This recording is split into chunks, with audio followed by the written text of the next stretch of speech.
Hello everyone. Topic for today's discussion is classification of minerals. So minerals किस तरह से classify किए जा सकते हैं? How minerals can be classified? First of all, minerals can be classified on the basis of their chemical composition. तो chemical composition के आधार पे भी mineral को हम divide कर सकते हैं, classify कर सकते हैं.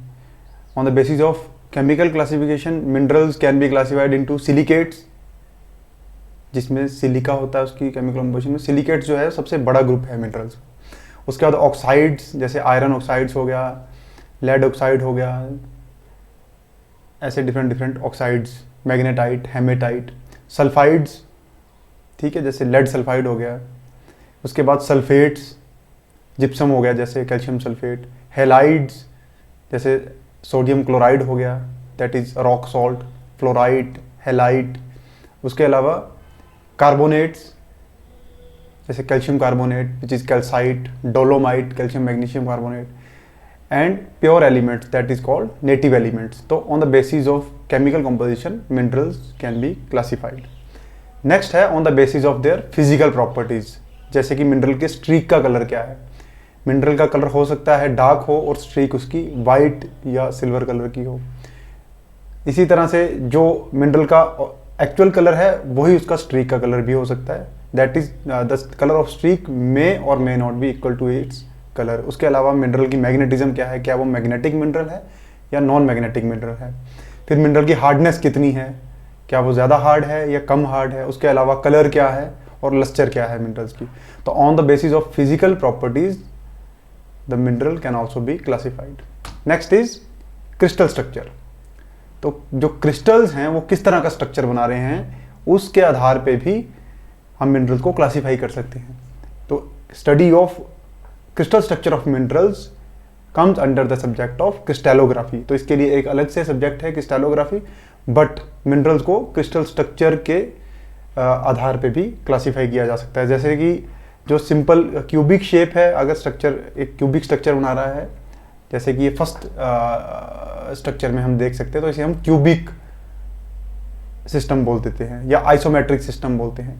अगर हेक्सागन शेप बन रही है क्रिस्टल्स की तो हेक्सागनल क्रिस्टल सिस्टम है. फिर tetragonal, trigonal, orthorhombic, monoclinic and triclinic. तो ये क्लासिफिकेशन है of the mineral on the basis of there crystal structure.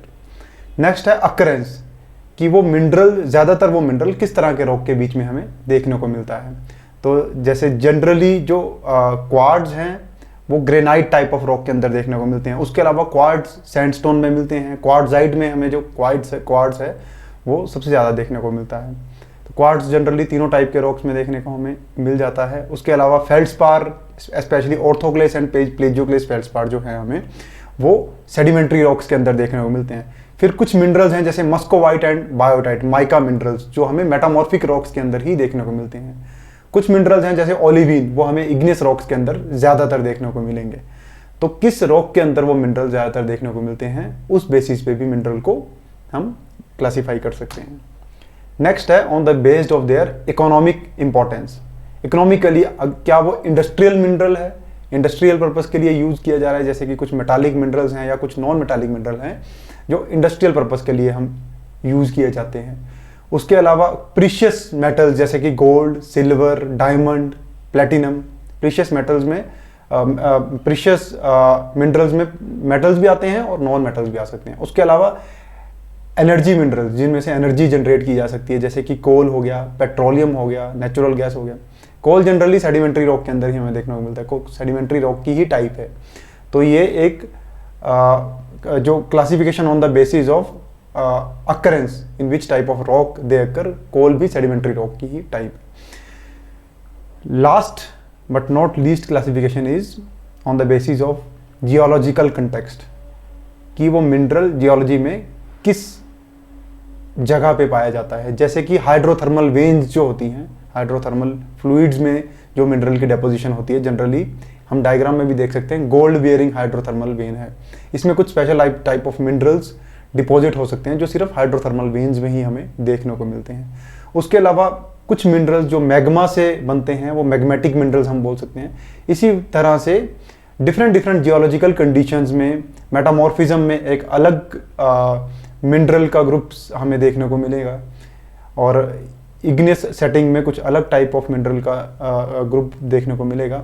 इसी तरह से सेडिमेंट्री सेटिंग्स में, जैसे कि इरोजन की वजह से या डेपोजिशन की वजह से, जैसे केमिकल इरोजन की वजह से और केमिकल इरोजन और लीचिंग की वजह से कुछ कई बार जो मिनरल बनता है वो बॉक्साइट या लिमोनाइट मिनरल्स हमें देखने को मिलते हैं। इसी तरह से कुछ मिनरल्स हैं जो डेपोजिशन की वजह से, जैसे कि कोल, जो कि डेपोजिशन और डाइजेनेसिस की वजह से बनते हैं।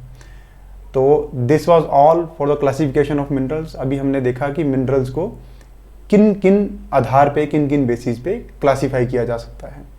तो अभी के लिए इतना ही। See you in the next lecture. Thank you.